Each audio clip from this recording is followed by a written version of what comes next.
Did U.S. President Donald Trump pull the brakes on an Israeli strike against Iran's nuclear program? Well, a new report in the New York Times says that the U.S. president blocked just such an operation. ILTV executive editor Maayan Hoffman has more. In a major policy reversal, U.S. President Donald Trump has blocked a planned Israeli military strike on Iran's nuclear sites, opting instead to pursue a new deal with Tehran. That's according to a New York Times report citing senior American and Israeli officials. Israel had hoped to carry out the strike as early as May, with U.S. military support seen as essential to its success and to containing an Iranian retaliation. Trump's decision reportedly came after weeks of internal debate within his own administration. While military leaders like CENTCOM Commander General Michael Kurilla supported the Israeli plan, others, including Trump's intelligence and defense teams, warned the operation could drag the U.S. into a wider regional war.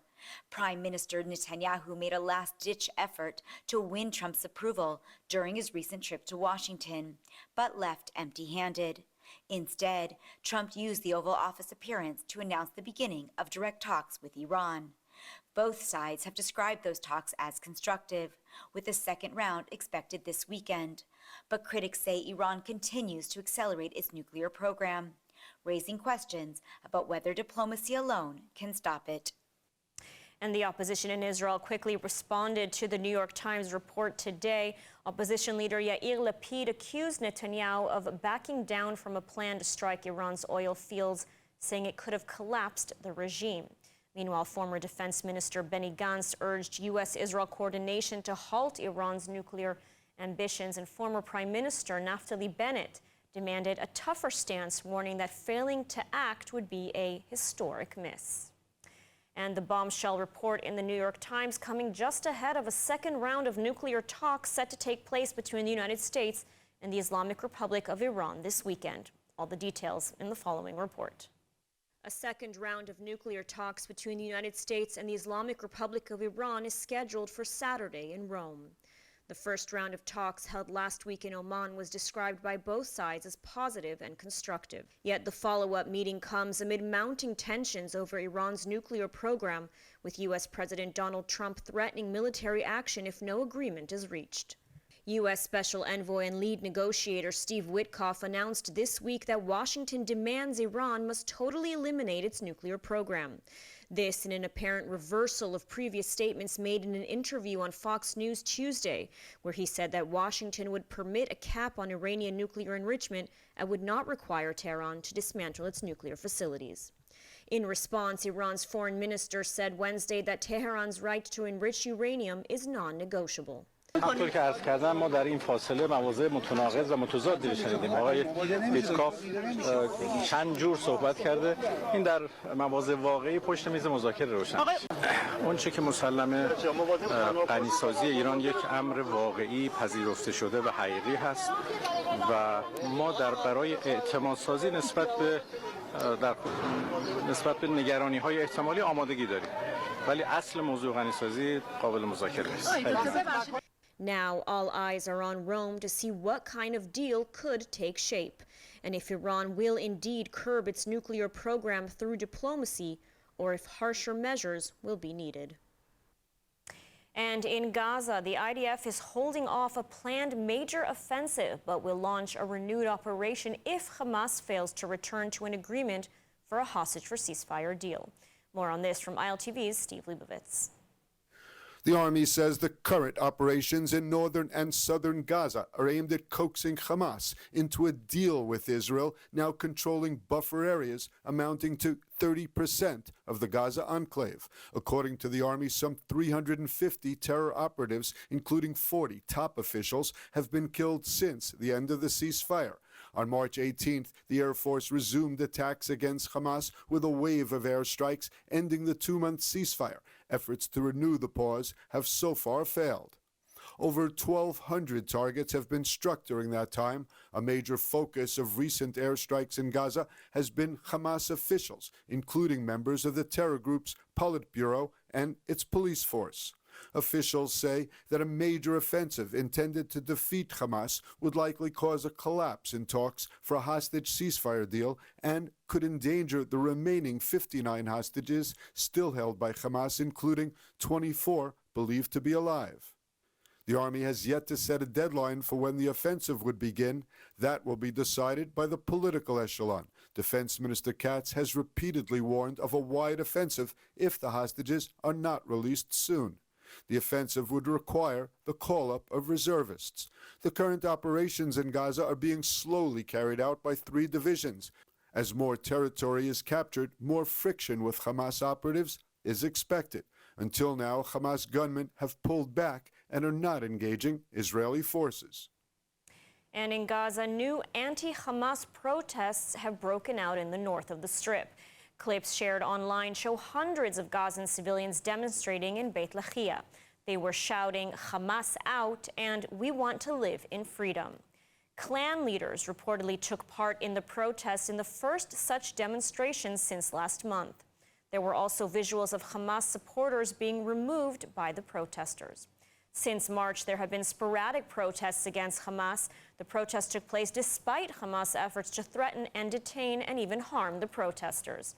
A statement from several clan leaders has been published supporting the protests. Gaza has dozens of powerful families commanding the loyalty of thousands of relatives.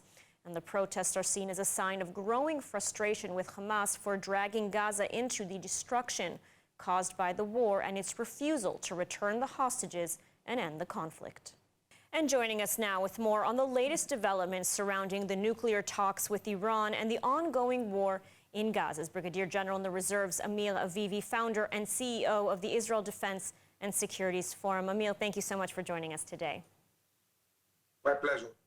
So we have a lot to discuss. Let's start with the report today in the New York Times that President Trump, who was very outspoken about Israel needing to bomb Iran's nuclear facilities, now apparently preventing Israel from doing so. I mean, what's your take on this? Well, I can tell you that from my last visit in Washington, it seems to me that Israel and the U.S. are fully coordinated in getting ready for a possible attack on Iran. I think that President Trump wants to really try to get the best from diplomatic discussions, which are not supposed to be long. We know that the Iranians, if it depends on them, they will prolong it for months and months and even years.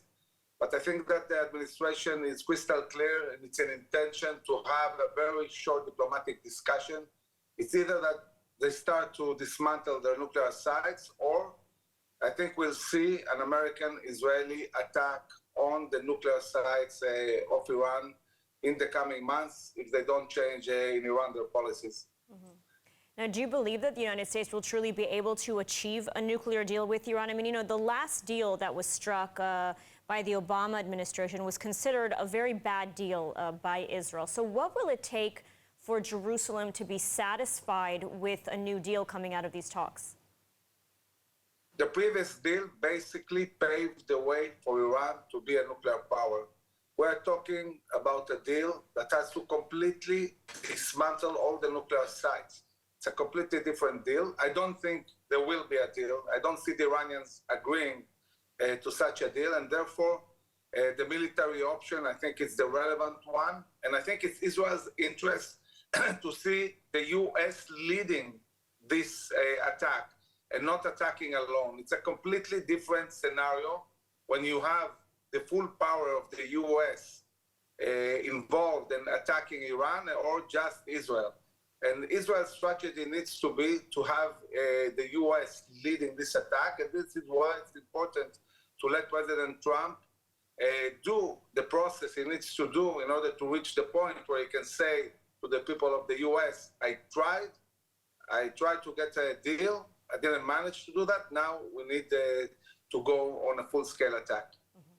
So clearly in the interest of Israel to do this together with the United States, but many are saying that this is sort of an historic opportunity that Israel should not miss. I mean, is there a chance that Israel would act alone and strike Iran's nuclear facilities without U.S. support? So First, yes, it is an historical opportunity. We're in a unique moment in history where Iran lost all its proxies. Hezbollah, Syria fell. Hamas is no longer a threat. The Houthis are being attacked. We're in a very unique moment where Iran is weak without air defense. And this is the moment to strike. And yes, there is a chance that Israel will attack alone.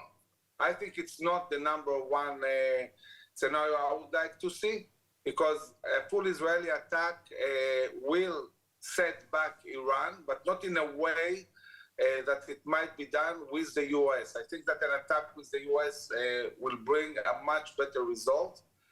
But again, Israel is not going to miss this historical opportunity to set back the Iranians and really change completely the reality in the Middle East, hopefully bringing down the Shia axis.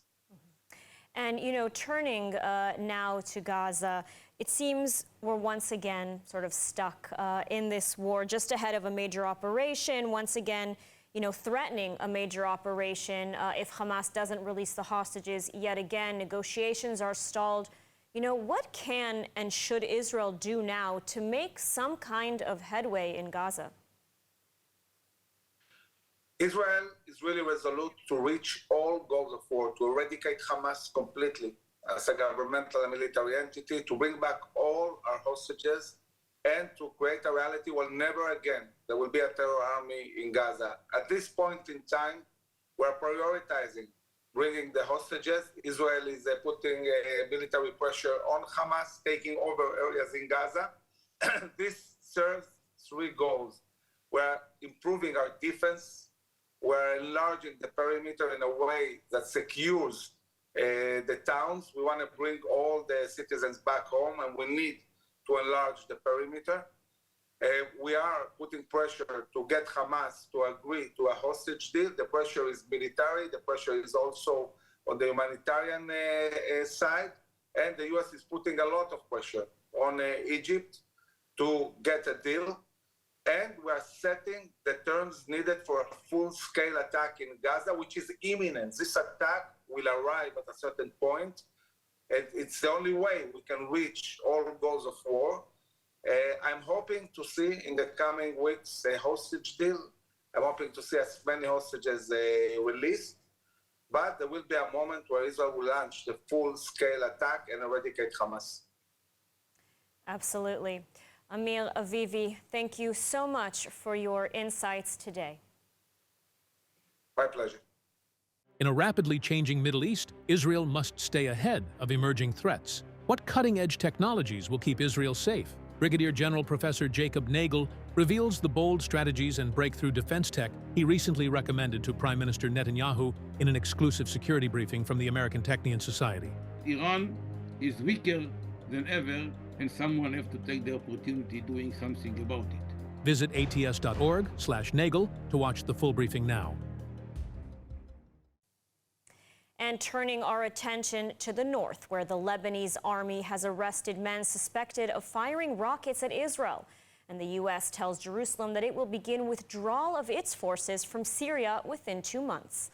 More on this from ILTV's Steve Leibovitz. There are growing signs that Lebanese President Aoun is intent on disarming Hezbollah, with the army as the only armed military force in his country. Under his leadership, the Lebanese army has taken over most of the Hezbollah positions in South Lebanon and now announced that it's arrested Palestinians and Lebanese involved in firing rockets at Israel.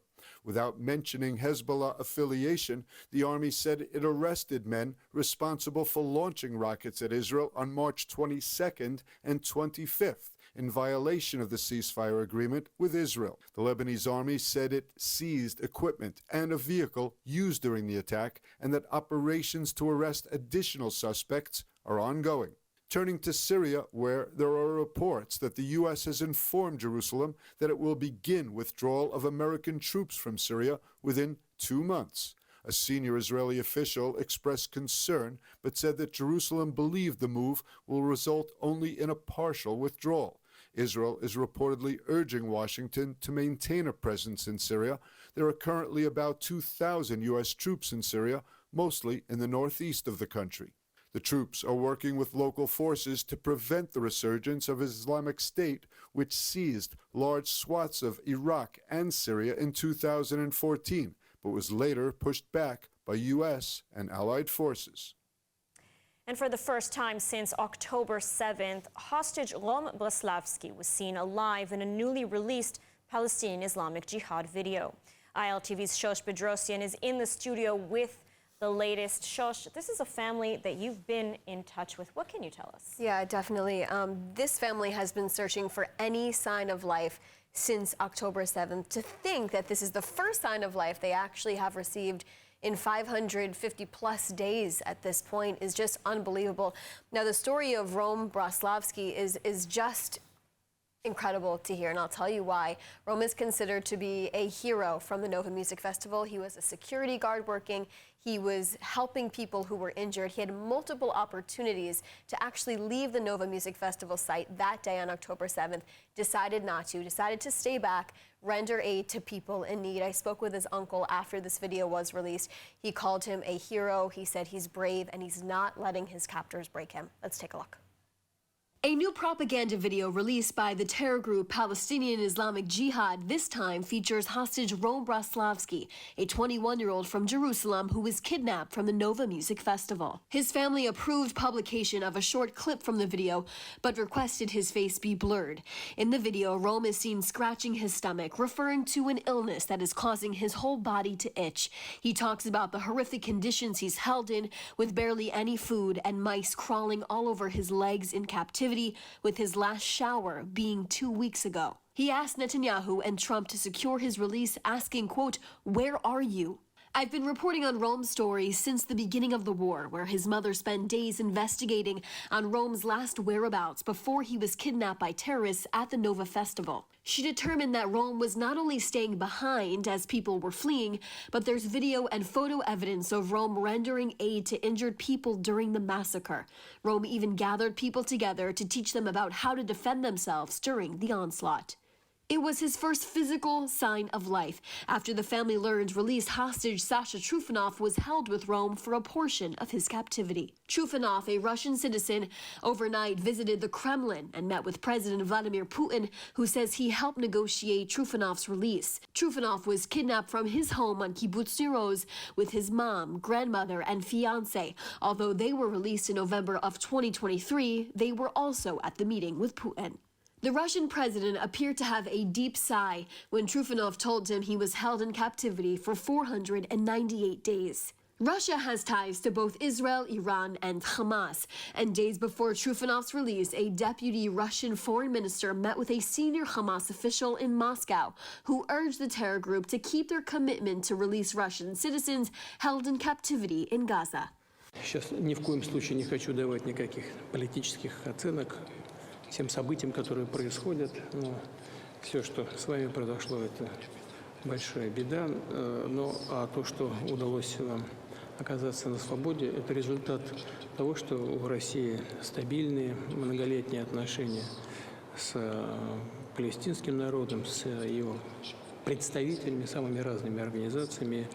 И думаю, нужно выразить слова благодарности руководству политическому крылу ХАМАС за то, что они пошли нам навстречу и совершили вот этот акт, гуманитарный акт. And there is also another hostage in captivity, Maxim Herkin, who has Russian family members, who is an Israeli hostage. So, of course, people are pushing for his release as well. And an incredible story on Rom. Thank you, Shosh. And meanwhile, released hostage Noah Al-Gamani is included in Time magazine's list of 100 most influential people of 2025. We turn back to Shosh. Shosh, what else can you tell us about this? Yeah, so Noah Al-Gamani has made it her mission since that rescue operation to make sure that no hostage is left behind, to make sure people know their stories inside of Gaza and their stories of survival on that day of October 7th. To get this honor, she said, quote, in her own Instagram account, she is deeply honored for being included in this list that is now seen around the world. So let's take a look. Argamani was rescued in a daring operation by Israel Special Operations last June while she was held in central Gaza. She was held there for 245 days and came home just in time to see her mother, who tragically passed away from cancer when she returned home. Argamani was kidnapped from the Nova Music Festival alongside her boyfriend, Avinatan Or. Now, the abduction by terrorists was all caught on camera, showing Argamani being whisked away on a motorcycle by terrorists as she screamed to Or, who was handcuffed by terrorists at the same time. Argamani was listed in the Times magazine by Doug Emhoff, Kamala Harris's husband. Now, of course, in this statement that she released because of this news that did come out, she said that she will do everything in her power to bring home the rest of the hostages, of course, including Avinatan Or, who she called her love, her partner. So hopefully this all comes to fruition very, very soon. But she has put in a lot of work to make sure people know their stories around the world. Absolutely. I mean, we all remember the visuals of her on the motorcycle and everyone hoping for her to come back and be able to be reunited with her mother, who unfortunately has since passed away. Josh, thank you so much for the update. For generations, owning a home in Eretz Yisrael has been a cherished dream, one of faith, heritage, and belonging. Now, with Sparta Real Estate, that dream is within reach. From the spiritual heart of Jerusalem to the vibrant Jewish life of Vernana, the seaside beauty of Netanya, or the energy of Tel Aviv, Eliyahu Kleinman will guide you every step of the way. With beautiful homes at various price points and all bureaucracy handled for you, it's never been easier. Scan the QR code now, and Eliyahu will personally help you find your home in Israel. And former Arkansas Governor Mike Huckabee is officially en route to Israel to take up his new role as U.S. Ambassador. Posting on X, Huckabee shared photos from the journey and wrote, quote, "We are on our way to Israel, but I promised Janet did not have to travel in the crate. Our dogs have no idea how long this flight is going to be, so don't tell them this is not a trip, but a complete move." Huckabee's appointment was confirmed by the U.S. Senate last week in a 53-46 vote, with support largely split along party lines. A well-known evangelical Christian and longtime ally of Israel, Huckabee has defended Jewish sovereignty over Judea and Samaria and stood by the Jewish state for decades. And of course, his move comes at a critical moment amid war in Gaza and rising tensions with the Islamic Republic of Iran. And now we leave you with the stunning images captured by drone of the buttercup field of Kibbutz Cholit on the southern border with Gaza. Buttercups, or kalaniyot in Hebrew, are the national flower, and this is their time to bloom. During the Passover holiday, many thousands of Israelis are visiting the area to the mostly red kalaniyot that grow wild in the western Negev. Over the past decade, residents have organized a tourist festival called Red South because they are so intense that they cover fields in red. Kibbutz Cholit has been through trauma. On October 7, 2023, Hamas attacked the kibbutz, murdering 12 residents and 3 foreign workers. The kibbutz was evacuated, with its members moved to Kibbutz Ein Gedi near the Dead Sea, and is only now being resettled. The kibbutz fields of buttercups are sure to ease their return home. A beautiful sight. And now let's take a look at the weather forecast. Clear skies are expected around most of the country tonight, with temperatures reaching lows of 16 degrees Celsius or 61 degrees Fahrenheit. Then tomorrow we'll see sunny skies alongside warm temperatures with highs of 29 degrees Celsius or 84 degrees Fahrenheit. And that's a wrap for today's news. For the latest updates from Israel on all your devices, be sure to follow our ILTV channel, subscribe to our newsletter, and explore our website, ILTV.tv. Stay informed with the latest news straight from the heart of Israel. I'm Ladar Grave-Lazi. Be well, stay safe, and thank you so much for watching.